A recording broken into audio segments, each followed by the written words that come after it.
Миний бизнес нэвтрүүлэг танд хүрч байна. Хүн бүрийн бизнес дахин давтагдчихгүй өөр өөрийн өнгө төрх үүх төвхтэй байдаг. Бидний дугаартаа Монголын барилгын салбарт бизнес эрхлэгч, дотооддоо 100,000 гаруй ван үйлдвэрлэгч мөнх цэцгийн бизнесийг онцолж байна. Миний бизнес нэвтрүүлгийн зочин Мөнх цэцэг.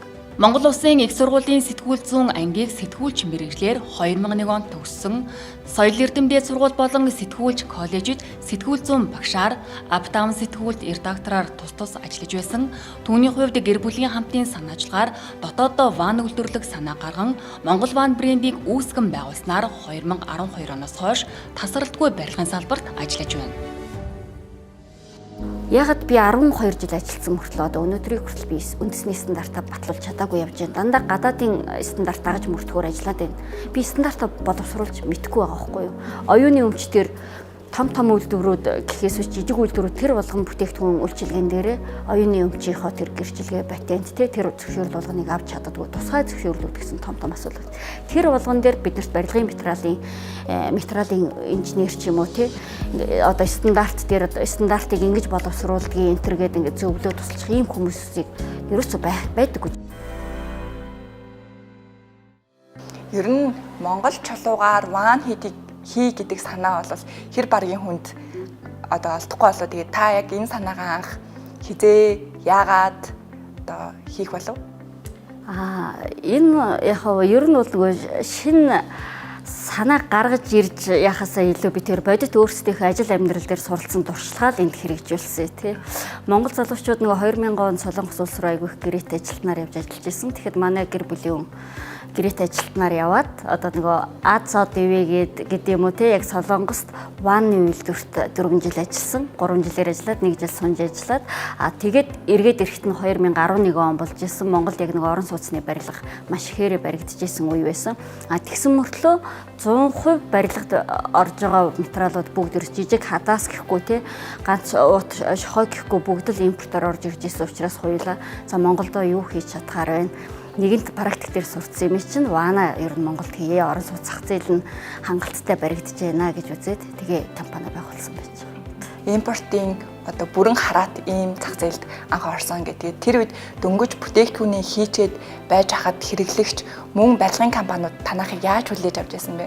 Манай монголчууд ерөөсө 100% худалдааны эдийн засагтаа одоо худалдаж авдаг тий бараа бүтээгдэхүүн бэлэн бүтээгдэхүүн худалдаж авдаг эдийн засагтаа болохоор тэрөө бүр их гайхаад идэгээ. Монголдо ван хийн гэж юу? Ямар ван нөгөө усанд ордог ван гэж нэмж ирээ тайлбарлана. Тэгэхээр ямар сони юм бэ? Яаж хийдэг? Юугаар хийдэг гэд гайхаад идэг тий. Гэтэл эн чинь бол ерөөсөө л үйлдвэрлэл хөгжсөн улсад бол ингээл нэг бид нар өдөр болгон өөрсдөө идэх хоолыг хийж иддэг шиг л энгийн нэг нь л үйлдвэрлэл хөгжсөн улсад бол энгийн нэгэн бүтээгдэхүүн шүү дээ тий. Ер нь бол хүмүүс их гайхаад идэг. Тэгэхээр одоо манайд ерөнхийдөө үйлдвэрлэл бас бүрэн 100% хөгжсөн гэж хэлэхэд хэцүү. Хөгжгөөл яваад байгаа нэг хөгжлийн 10 жил 10 гаруй жил тий жижиг дунд үйлдвэрлэлүүд хөгжиж байна. Гэхдээ яг тэгж олон хүмүүс ингээд манайд ийм гоё бүтээгдэхүүнд хийдэг болсон шүүгээд бүх салбарт бол хөгжиж чадахгүй шүү дээ. Одоо ноос ноолоор хувцас тий тэгээд гоо сайхны бүтээгдэхүүнүүд рүү ингээд нэлээд эрчимтэй тэлж байгаа боловч яг одоо барилгын материалын төр тал руу бол бас л хэцүү хэвээрэл байгаа. 13 жилийн өмнө Монгол ваныг эхлүүлэхэд өөр ван үйлдвэрлэгч байгаагүй. Тэгэхээр тэр үед та бүхэн ингээд одоо энэ салбарын үүх түүхийг шинээр ингээд бичиж эхэлсэн байна. Тэгээд хэр их алдав? Алдаа маш их байсан. Одоо ч байгаа тий. Тэгээ ер нь бол яг Монголд нөгөө хүн амынхаа тоотой уялдаатай гэдэг юм уу ажиллах хүний хүчний нөгөө хомсдол маш их байдаг. Ялангуяа үйлдвэрлэлийн салбарт одоо залуучууд маань ерөнхийдөө бол бас нөгөө гар механик ажиллагаа шаарддаг барилгын материалын үйлдвэрлэлд ажиллах сонирхол бас нэлээд муутцсан. Тийм хүмүүсийг тогтоож ажиллуулна гэдэг хэцүү. Нэг ажилтан ороод гарах хооронд тэр хүнд нөгөө тухайн үйлдвэрлэлийн процессыг зааж эзэмшүүлж тэр сурсан туршлагаа ур чадвар болтол хөгжүүлж бүтээгдэхүүн чанартай бөгөөд бүтээгдэхүүний дараагийн хөгжлийг асуудал яригддаг тийм бүтээгдэхүүн хөгжүүлэлтийн асуудал яригддаг. Гэтэл нөгөө ажилтны докторгүй байдлаас болоод ур чадварын өсөлт тийм ээ бүтээгдэхүүн хөгжүүлнэ гэсэн ийм асуудлууд бол жижиг дунд үйлдвэрлэлд маш асуудалтай. Ялангуяа нөгөө тоос, шороо, цавуу, будаг ингээд холилдсон барилгын материалын үйлдвэрт ажилтны тэр доктор сурчлалын асуудлаас хамаарат дараагийн бүтээгдэхүүн хөгжүүлэлт зах зээл дээр тийлэх илүү гой дараагийн үе шатны хөгжлийг ярина гэдэг бол нэлээд хэцүү. Тэгэхээр бидний алдаа бол ерөөсөө ингээд алдаагаа дүнг засаал явж идэл хүний нөөц одоо нэг ганц ур чадвартай ажилтнанд солигдох тул бид нар юу хийдэг. Дахиад нөгөө алдаа тавтагдаж эхэлдэг ч юм уу тийм ээ. Би бол залуучуудад хэлгээл дээ.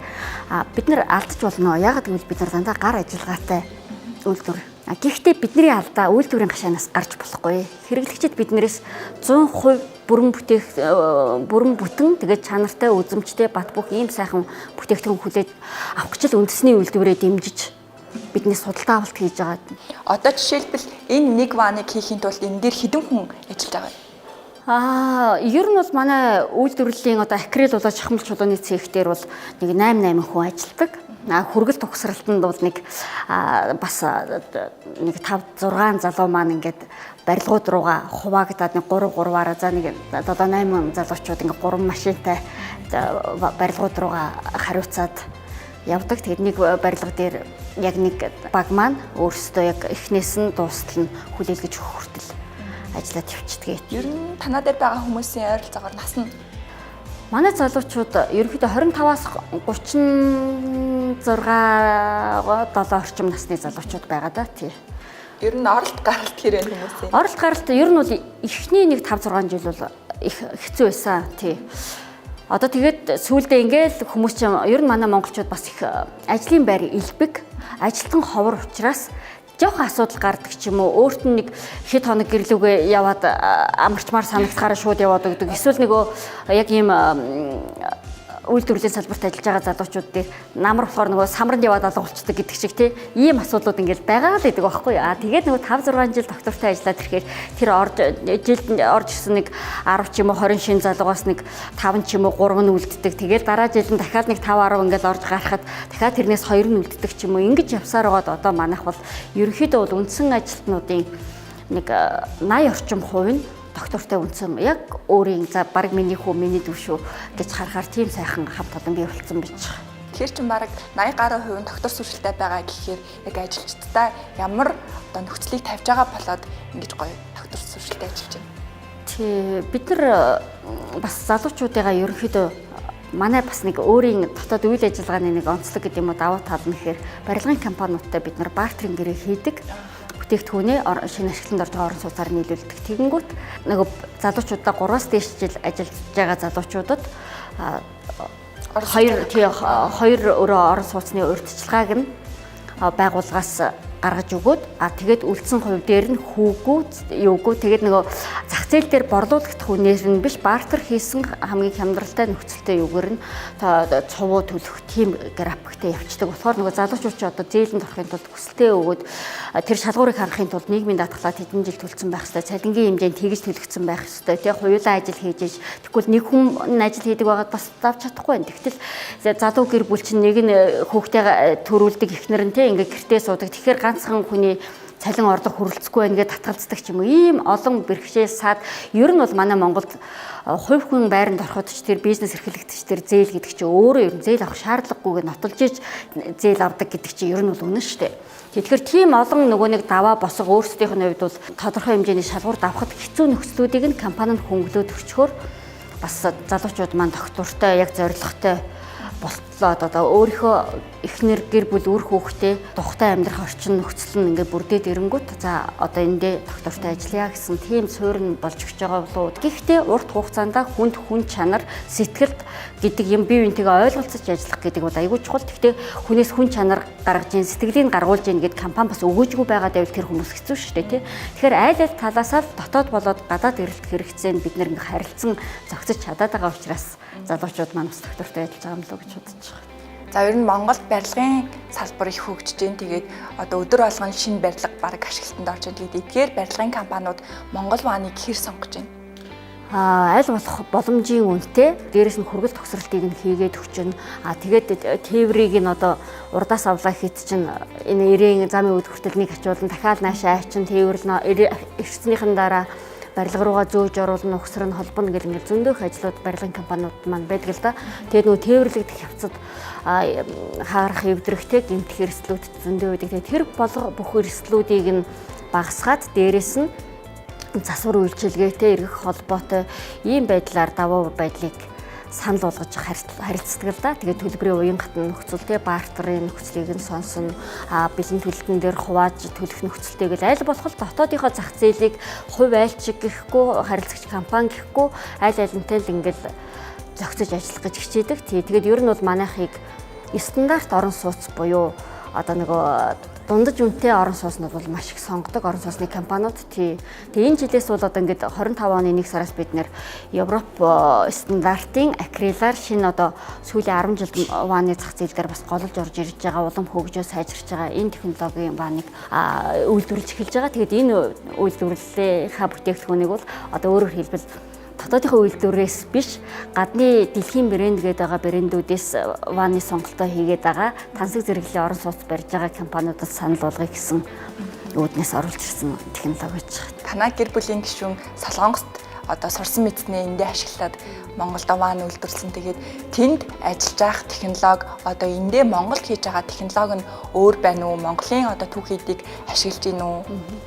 Бид нэр 2012 оноос үйлдвэрлэж эхэлсэн ваан маань болохоор яг Солонгос стандартын шахмал чулуун ваан байгаа. Тэгэхээр нөгөө нэг манай Монгол улс чи өөрөө нөгөө химийн орц найрлага болсон будаг цавуу гатаагч гэсэн тийм иймэрхүү зүйлсээ дотооддоо үйлдвэрлэдэг учраас импортоор одоо хүртэл авж байгаа. Бид нар эх орныхоо чулуугаар орлуулсан байж байгаа тий. Тэгэхээр Монголд одоо энэ Төв аймгийн Эрдэнэ сум тий одоо шүүхийн шийдвэр гүйцэтгэх газрын харьяа чулууны үйлдвэр тэгээд Чилагуу гэдэг тийм компаниудаас чулууга худалдаж аваад байгалийн чулуугыг төлөвлөж дээрэмдүүлж аваад тэгээд бид нэр Солонгос технологи ваанда хэрэглэдэг баг. Тэгээд Солонгос стандартаа бол Солонгосын стандартын хүрээлэнгээс яг албасаар худалдаж аваад одоо юуг стандартаа албасаар аваад тэгээд Монголынхаа стандартын газар дагаж мөрдөхөөр батлуулсан дагаж ажиллаж байгаа. Тэгээд энэ жил бол өөрийнхөө Монгол үндэсний стандартаа батлуулах гэж ажиллаж байна. Одоо дэлгүүрийн өнгө төрөгч гэхгүй бүтээгдэхүүнүүдийн маань бас өөрөө маш гоёмсог байна л да. Ингээл гадны ийм бүтээгдэхүүнүүд шиг эднэрийн дизайн дээр ер нь стандарт гэж байд юм уу? Өөрснөө зохиогоод одоо хувцс хийдэг шиг байд юм уу? Ямар вэ? Тий өөрөөсөө ер нь бол хэрэглэгчдийн эрэлт хэрэгцээнд тохируулаад тусгай загварууд захиалж болно. Захиалж хэвээ их бэлтцээ одоо хийлгүүлнэ. Түүндээ бид нар ваана үйлдвэрлэнэ гэсэн үг. Хэрэглэгчдийн худалдан авалт хийдэг эрэлт хэрэгцээ өөр болчих. Тий. Өмнө нь бол одоо 10 жилийн өмнө манай Монгол ваныг байгуулах жахад хямд үнийг голчулж худалдаа авалт хийгддэг байсан бол одоо 5 луух тэр өрөөний өнгө үзмжийг нэмэх тэр бүтээгдэхүүнд хүмүүс бас их ачаалал өгдөг болсон байна. Тэгээд тэр үүднээсээ энэ шинэ евро загваруудаа гаргаж авсан байж. Бүтээгдэхүүн ингээд Монгол ван гэдэг логогоо хийлгэж гаргаж ирж байгаа. Тий. Тэгэхгүй бид нар одоо ингээд өнгөрсөн 13 жилийн хугацаанд 100-аад мянган ван үйлдвэрлэж нийлүүлсэн байгаа байхгүй зах зээл дээр.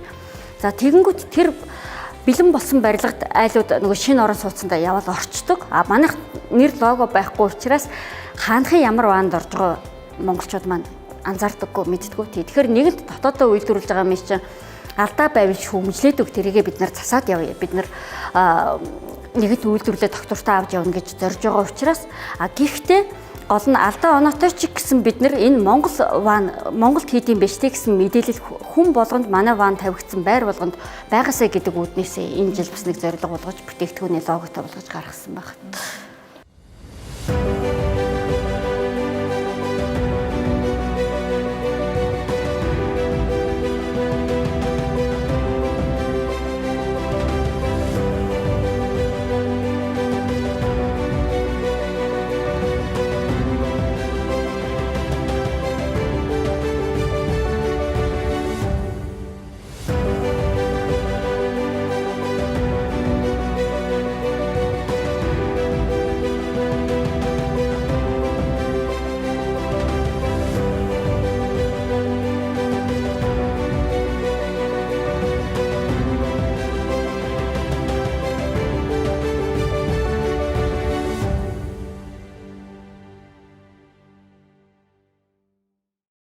Та одоо 13 жилийн хугацаанд жижиг дунд үйлдвэрлэл эрхэлсэн байна. Энэ хугацаанд танд тулгарсан одоо асуудал, бэрхшээл юу вэ? Хамгийн хэцүү зүйлс нь таны хувьд? Яг нь ер нь бол нэгэн тал өөрсдөө хийнэгээ санаандаа эхнээсээ нэг ван нийч хийвгүй те нэг ван хийгч материалгүй тоногт хөрөмжөөч оруулж ирч чадаагүй байхтал төсөөлж чадаад эхлүүлээд энэ хүртэл явцсан болохоор мэдээж асуудал бол байнга тулгардаг. Ямар ч юм хийж байгаа хүмүүс бүгд мэдж байгаа тий. Асуудалгүй ажил ерөөсөө байхгүй. Тэгэхээр одоо нэг л зориглоод эхлүүлсэн болохоор нөгөө ухарч чаддаггүй, бууж өгч чаддаггүй гэдэг юм уу. Тэгэл за шийдэл явахгүй л бол одоо энэ болохгүй байна гэж нэг дахь дээр нь ундлаа, тэрийгээ даваад гарлаа, 2 3 дахь дээр ундлаа, за 10 дахь дээр за болио гэж нөгөө чаддаггүй. Тэгэл одоо болсон ч болоогүй ч уйлахтай уйлал тэгэл шийдэхдээ шийдийгээл одоо сүүлдээ бол яг одоо ингээд нөгөө чаддаг хүмүүсээр нь ажлыг нь хийх бол бас их зөв хөлбөр юм байна гэдээ явж байгаа. Тэгэхээр миний хувьд бол гэхдээ хамгийн хэцүү зүйл бол яг хувьд өөрт болоод компанид дотоод асуудлыг ингээд одоо нөгөө өстой уйлахтай уйлд юм уу те ингээд зөвлөгөө авах хүмүүсээс зөвлөгөө авд юм ингээд шийдэд яваад болоод байгаа байхгүй юу? Гэтэл дахиад өөр нэг гадаад хүчин зүйл нөлөөлөд байгаа нь жижиг дунд үйлдвэрлэлийг ялангуяа байгуулж байгаа хүмүүс бол ихэнх нь практик туршлага дээр буюу одоо бид тэр шиг сураад тэрийг хийгээд эхлүүлсэн хүмүүс байдаг. Тэр хүнд одоо яг миний сайн ярьсан шиг санхүүгийн зөвлөх үйлчилгээ, хуулийн зөвлөх үйлчилгээ, маркетингийн мэрэгжлийн баг гэд бүгд ямар ч боломж бодит амьдрал дээр үнэхээр байдгүй бүгдийн төгс бүрдүүлэх. Тэгэхээр миний бодлоор бол ингээд одоо улсын бүртгэлийн гэрчилгээгээ авахаас өгсүүлэл энд нэг ийм чиглэлээр ийм компани байгуулагдаж байгаа юм байна. Тэр мэдээлэл одоо бид нар чинь нэг захим юунд орж ийнө л гэдэг байгаа шүү дээ. Тэрүүгээр мэдээлэл нь тодорхой байгууллагуудаа одоо төрийн байгууллагууд ч гэдэг юм холбогдох газраа очивол зөвлөн туслах үйлчилгээ гэдэг юмыг л цогцоор нь өгдөг тийм одоо төрн хийж чадахгүй байгаа бол төрийн бус байгууллага байвал их зүгээр юм байна да гэж би бодож байгаа. За тэр хүүгүй зээл мэйл гадаадынхан шиг тий үнэхээр 3 жил 5 жил доктортой үйл ажиллагаа явуулаад бүтээгдэхүүнээ зах зээл дээр гаргаж чадах юм бол тэр зээлээ буцааж авдаггүй мавдаггүй эсвэл хүүгүй тэдэн жилийн дараа эргэн төлөлтөө энэ төр гэд тийм гоё юм хэрэггүй. Бид нар хийж чадна. Зүгээр л яг тухайн бүтээгдэхүүнээ гаргахын тулд яг хууль дүрмтэй гэж бид нар бүрэн танилцаж мэдгүй явчих шүү дээ. Тэгжээтэл гинтгэн татвар гинтгэн бөөн торгуул, бөөн асуудал, бөөн хяналт шалгалт гэж орж ирдэг тий. Бас хэцүү шүү дээ. Дүнгэж байгуулагдангуудаа хүн болгоныг тухайн салбарын хүмүүсийг хөлслөөд, төлбөр мөнгөний төлөөд ингээд ажлуудаа зохион байгуулалт явна гэдэг чинь бас айгүй хэцүү. Та түрүү хэлжсэн манай Монгол он бол ашгийг арай бага хардаг гэж тий. Гэхдээ ингээд төр цэцгээс одоо саяхан усны үн нэмэгдлээ, тог цахилгаан нэмэгдлээ. Тэгээ энэ болгон дээр яг ингээд бүтээгдэхүүнд яахааргүй үн дээр өөрчлөлт орох шаардлагатай болж байна. Таны хувьд ер нь танай компанид яаж даван тулж байна? Тий, ер нь бол альва бизнес эрхэлж байгаа хүн бол хуулийн мэдлэг сайтай байх хэрэгтэй юм байна. Шинжлэж байгаа хууль болгоныг бас тодорхой хэмжээнд үндсэн ойлголтыг авч ээж үйл ажиллагаанд нийцүүлж ажиллах нь зөв юм байна гэж би бодож байгаа.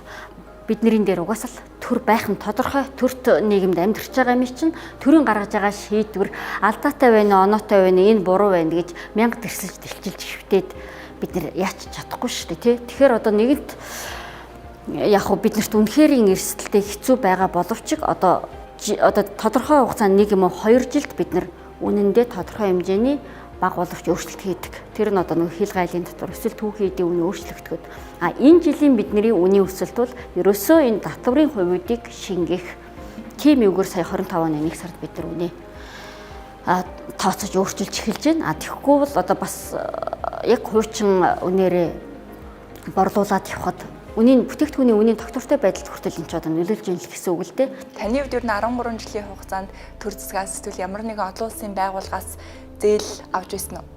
Авалгүй яах вэ? Тий, ерөнхийдөө дандаа л зээлээр л үйл ажиллагаагаа өргөтгөж эргэлтийн өрөнгөө татаж ингэж л явж байгаа л да. Ерөөсөө Солонгост ажиллаж байгаа тэрсэн хүмүүс юутай ирэхв нэг байртай л ирдэ штэ. Тэгэл байраа эргүүлж зараад тоног төхөөрөмжөө татаал ер нь бол нэг байрандаа ингээд 10 жил 20 жил 30 жил суухгүй энийгээ 10 жил 20 жилийн тогтмол эргэлдэх тийм бүтээгдэхүүн үйлчилгээ болгоё гэж зорж эхэлж байгаа юм чинь. Тэгэхээр зээл авж исэн олон улсын их гэвэл JICA-гаас 1-2 дугаар шатны зээлийг авч туслалцаа авч исэн. JICA-гийн хувьд жилийн 6-8% хөвтэй байдаг нь банкны зээлийн хажууд бол маш бага гэж тооцогдож байгаа шүү дээ. За жижиг дунд үйлдвэрийн зээлүүд жилийн 3% хүүтэйгэл зарлагддаг. Гэхдээ жинхнэрээ үйлдвэрлээ, жинхнэрээ өртөг тооцоол, материал таталтын тооцоо, зах зээл дээр зах зээлийн багтаамж ингээ бүх юмаа би өөрөө бүх юмдаа ажиллаж байгаа хүн бүх тооцоолоо өөрөө төслөө хүнээр бичүүлээгүй шүү дээ. Бодит амьдрал дээрх туршлага дээр үндэслээд өгөхөд би одоо энэ акрил ванны тоног төхөөрөмжийг оруулж ирье гэд би 16 17 онд бичээд 2 3 удаа жижиг дунд руу өгөөд унжсэн. Яасан гэхээр нийгмийн даатгалын тайлангаа авсаргаагүй. Гэхдээ тэр төслийг өгөхийн тулд хамгийн түрүү нийгмийн даатгалын газраас тодорхойлт авсан байх ийм авсаргасан байх гэд тэрийг хангаснууд нь төслөө өгчихсэн. Тэрийг хангаад орсон газараас би унсан шалтгаанаа заавал сонсомоор байна гэд залгаад албан бичгээр би хариугаа авмаар байна гэхээр нийгмийн даатгалын тайлан авсаргаагүй. Ийм сонин юмгээд би 16 17 оноос хойш энэ оруулж ирсэн технологи оруулж чадахгүй байсаар бадгээд одоо сүүлдээ цаг нь бүрдээд өөрсдөө ингээ оруулж ирчээд явж байгаа тий. Монголын жижиг зүүн төлөвлөлт яг иймэрхүү шалтгаан тавиад танд өгөөг бол JICA яг яаж одоо та яаж холбогдож одоо санхүүжилт авсан бэ? Манайх жижиг дундаас унаал тэгээд 2 жил яваад яг сүүлд нь 3 дахь жил дээр нь зээлийн эргэн төлөлтөөс авах уу гэд холбогдсон л доо 18 онд тий. Тэгээд тэндээс нь бол авсан. Гэхдээ бас мэдээж жижиг дунд үйлдвэрүүдэд байдаг барьцаа хөрөнгийн хэмжээ хүрэхгүй байна гэдэг утгаар би барьцаа хөрөнгө хангалттай 100% хүсэж байгаа зээлэндээ таарах дүнтэй барьцаа хөрөнгөтэй бол тэрийг тэндээс зээл авах шаардлагагүй барьцаа хөрөнгөө зараад тэр мөнгөөрөө эргэлт өргөдөн шүү дээ. Ийм аягүй сонин бүтцтэй. Тэгээд зээлийн батлан даалтын сан руу явахаар тэр нь огт худлаа. Би бас жижиг дунд руу явал унах болгондоо зээлийн батлан даалт дээр зөндөө явжсэн. Манай нөгөө төрийн бус байгууллагууд нэг талаасаа хууль тогтоомж үйл ажиллагаа нь дэмжих гээд байгаа юм шиг ингээд юм яриад хийгээд боловсруулад бөөн ажил бөөн тэр сонгуулийн 4 жил аваад байдаг бол хоорондоо ямар ч уялдаа холбоо байдаггүй. Би 12 онд байгуулснаас хойш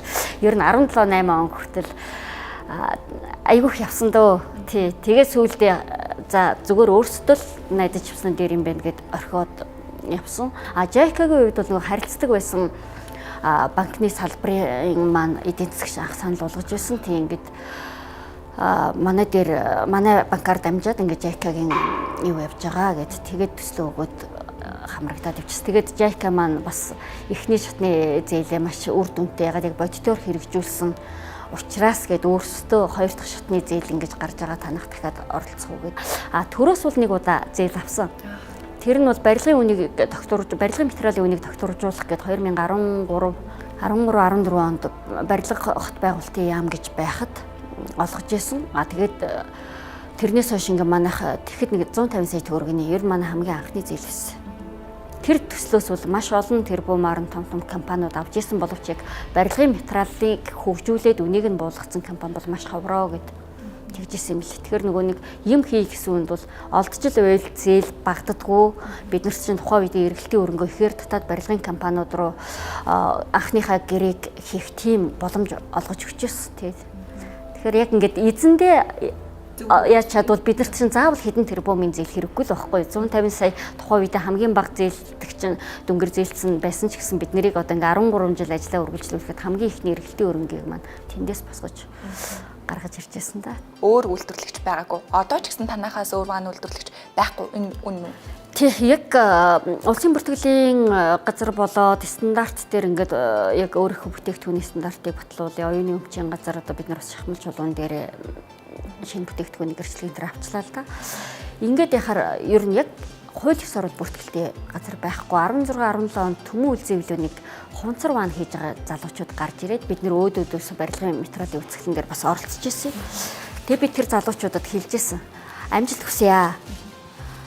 Би бол дотооддоо үйлдвэрлэж байгаа хүмүүстээ өрсөлдөгч гэж ерөөсөө хараагүй. Ягаад гэвэл Монголд жилд 20-д яг дундаж одоо манайх үүсгэн байгуулагдсанаас хойш 2020 он хүртэл жилд дунджаар барилгын салбарын өсөлт бууралт зах зээлээс хамаарат эдийн засгаас хамаарат жилд дунджаар 12-оос 20 мянга хүртэл орон сууцнууд ашиглалтанд орж ирсэн байхгүй юу. Тэгэхэд манайх дүнгэж 7-оос 8 мянган ваныг л жилд үйлдвэрлэж ирсэн. Өөрөөр хэлбэл зах зээлийн 30-40% руу явж ирсэн байхгүй. Тэгэхэд тэр тэдний компани байгуулагдсан. Тэгэхэд чивтер цаана нь импортын бүтээгдэхүүн орж ирж байгаа 60-70% зах зээл байна. Хуулиад одоо ингээд хамтраад ингээд зах зээл дээр үндэсний үйлдвэрийнхээ ваануудыг нийлүүлье гэж хэлжсэн. Гэхдээ тэд нар маань нэг жил гарan болоод ер нь үйлдвэрлэх болцсон байлээ. Тэгээд яг надад бол ижил төрлийн бүтээгдэхүүн гэдэг үйлдвэрлэгдээд гараад ирвэл одоо вакуум цанх үйлдвэрлэгчдийн холбоо гэж байна тий. Одоо мэдгүй бүргээ таалга үйлдвэрлэгчтэй холбооч гэдэг юм ингээд нөгөө нэг салбар дээр олон үйлдвэрлэгч яхаараа нийлээд холбоо байгуулад дотоодын зах зээл дээр одоо 20 мянган орон сууц ашиглалтанд ороход доотлон зарим нь 2-3 ариу цэврээртэй байгаа шүү дээ. 20 мянган бүтээгдэхүүн зах зээл Монголын зах зээл дээр байна. Гэтэл энүүний 10, 15 эсвэл огт ямар ч цензургүйгээр импортын бүтээгдэхүүнүүд орж ирж байгаа байхгүй юу? Зах зээл дээр олон үйлдвэрлэгч нэг ижил төрлийн бүтээгдэхүүний олон үйлдвэрлэгч бий болчих юм бол нэгдээд бид нэр нийлээд доктортой үйл ажиллагаа явуулаад дотоодын зах зээлэхэд 60-70% эсвэл 100% хангахаар байна. Тэгэхээр одоо бид нар 70%-ийг дотоодын зах зээл дээр хангаж чадах юм чинь үлдсэн тэр импортын ижил төстэй бүтээгдэхүүнийг нэг 30% л оруулж өгөөч дотоодод эрэлт хэрэгцээтэйгээ хувааны. Ингээд нэг квот тогтоолгочдөг тий. Гэтэл би ганцаараа уучраас аж үйлдвэрийн яам гээд 2014-5 онд Эрдэнэт сайд байхад нэлээд бас яг энэ талаар ярьж явж ирсэн. Тэгэхээр нэг үйлдвэрлэгч дээр гарахгүй байгаа юм. Яагаад гэвэл нэг үйлдвэрлэгчийн үйл ажиллагаа доголдох юм бол нөгөө дотоодын зах зээл дээр за 50% нь Монгол ван хангана гэж 50% буюу 10,000 ван л оруулахаар импортын квот тогтоочдөг. Тэгтэл Монгол ваны үйл ажиллагаа доголдох юм бол нөгөө дотоодын зах зээл дээр тухайн жилд нэвтрэх ёстой 10,000 эрслээ гин. Надад мэрэгчлэн тэгж тайлбарлажсэн. Би болохоор дотоодод эрсдэлтэй ч байсан гэсэн жижиг дунд үйлдвэрлэл нэг бүтээгдэхүүн ч гэсэн хийж чаддаг байх ёстой. Манай үйлдвэрийн ард 20-30 те залуу ажиллаж байгаа. Тэдний ардах гэр бүл гэхэд нэг 100 хүн манай үйлдвэрийн ард яваад байна да. 100 хүний амьдрал ах уу. Адгалж тэр хүмүүсийн ажлын байр ар гэр ахыг бодсон ч гэсэн тэр дотоодод нэг компани нэг бүтээгдэхүүн ч гэсэн хийж чаддаг байхад яаж хийж байгаа л та нар хамгаалаад те. За танах 50-ыг хийж чадна гэж байгаа бол бид нэр эрсдэл тооцоолоод танай компанид 30%-ийг үйлдвэрлэж чадна гэдэг 70 дээр квот. Тэ ийм бодлого ядаж бариасаа гэж их найдаж явсан. Тэгээд сүүлдээ төр засаг тэр хөнгөлтэй зэлийн хунд ер нь итгэхээ болоод өөртөө л итгэе гэдэг тийм л зарчим руу орсон явж байгаа шүү. Ер нь танахаас өөр яагаад ийм ван үйлдвэрлэгч нар гарч ирэхгүй байна таны бодлоор? Тэ нэгдүгээрт хүнд хэцүү, хоёрдугаарт ашиг бага. Тий. Миний хувьд бол нөгөө төр үүсэн байгуулахаасаа эхлээд дотоодын худалдан авагчдад би тансаг зэрэглэлийн өндөр үнэтэй импортыг манайх ийм гоё юм, ийм чанартай юм оруулж ирж байгаа мэт чинь гэдгээрээ хит нуглаад тавих биш. Дотоодын зах зээлийн хүмүүсийн амьдрал амжиргааны өртөг ямар байгааг мах цусандаа сэтгэл зүрхээрээ гэдэг юм уу те нэгт ойлгож мэдэрч байгаа энэ зах зээл дундаа амьдарч байгаа, ажиллаж байгаа ийм хүн учраас ашгийг би яг ингэж нугалж ашиг олох хэрэгтэй гэдэг ч юм уу. Тэгж тавьдаггүй. Яг нөгөө хүмүүсийг манайх хэвийн ажиллаад хүмүүст бас юутай тэр үүднээсээ ядаг. Хэрвээ манайх шиг дотоодоо үйлдвэрлээд ашгийг 50% ч юм уу өөрсдөө өндөр ашигтай ажиллана гэж тооцвол нэлээд хэцүү. Тийм учраас бас орж ирэхгүй байгаа бох гэж бодож байгаа тий. Одоо үед чинь ингээд брэндүүд зүгээр нэг бүтээгдэхүүн хийгээд зарах биш тухайн бүтээгдэхүүнээрээ дамжуулж хүмүүст ямар нэгэн утга агуулга ойлгуулахыг зорддог болсон байна. Ер нь Монгол ваны философи нь юу юм бэ? Тэгэхээр миний хувьд бол манай гэр бүлийн хүн битэрийн хувьд бол ярьж байгаа юм нь бол бид нар дотоод дээж гэн бид нар удаан тогтсон манайх сайн гэд ерөөсөө ингэж өндөр нэмэгч хэрэглэгчээ хайрлна.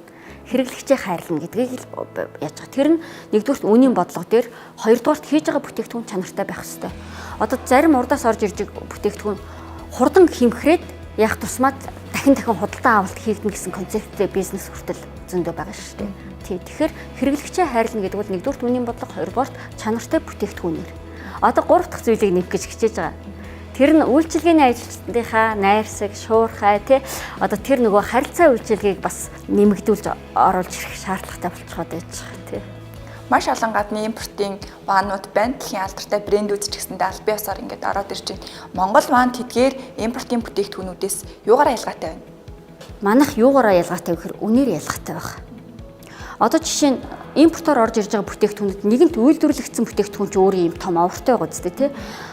Нэгж бүтээгдэхүүн болгоноор модон хайрцаг савлгаатай орж ирдэг учраас тээврийн одоо зай талбайг нь тооцоолоод үзэхэд тэр орж ирж байгаа том баглаа бодолтой нэгж бүтээгдэхүүн болгон дээр оногдох тээврийн зардал ямар байх. Бид нар түүхий дээр нь оруулж ирж байгаа учраас одоо хил гайл тээвэрлэлтэнд хэмнсэн одоо зардлаа хүмүүстэй нөгөө хямд яг ижилхэн чанартай бүтээгдэхүүнээр магадгүй илүүч байх гэж би бардам хэлэх гээд байгаа юм. Яг гэвэл бид нар түүхийдээ сонгохдоо хамгийн чанартай сайнаас нь сонгож үйлдвэрлэж байгаа учраас илүү сайн чанартай бүтээгдэхүүнийг илүү тэр нөгөө тээвэр гайлын нөгөө том овор хэмжээ татвар шингээгүй хямд үнээр босгоод хэрэглэгчдэд өгж байгаа. Тэгэхээр дэлхийн брэндтэй яг ижилхэн чанартай үзэмжтэй ваныг илүү хямд үнээр авах боломжийг өгж байгаараа акрил ван дээр маань давуу тал нь болчих гэж бодож байна.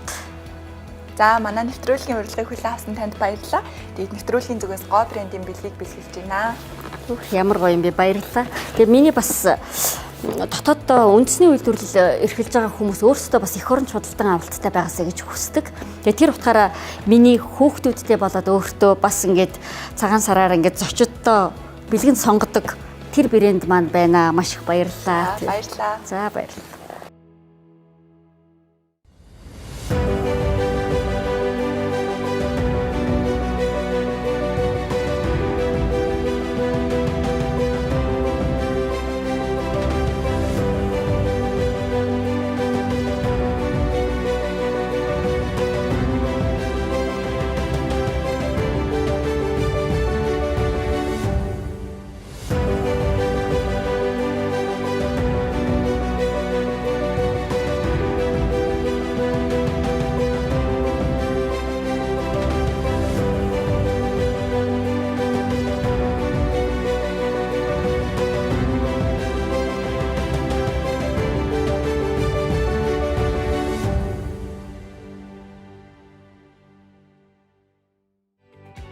Миний бизнес нэвтрүүлэг танд хүрлээ. Дараагийн дугаартаа бид Монголын шаазан үйлдвэрлэлийг 25 жилийн дараа сэргээсэн Лаш дэлгэрийн бизнесийг онцлогоолно.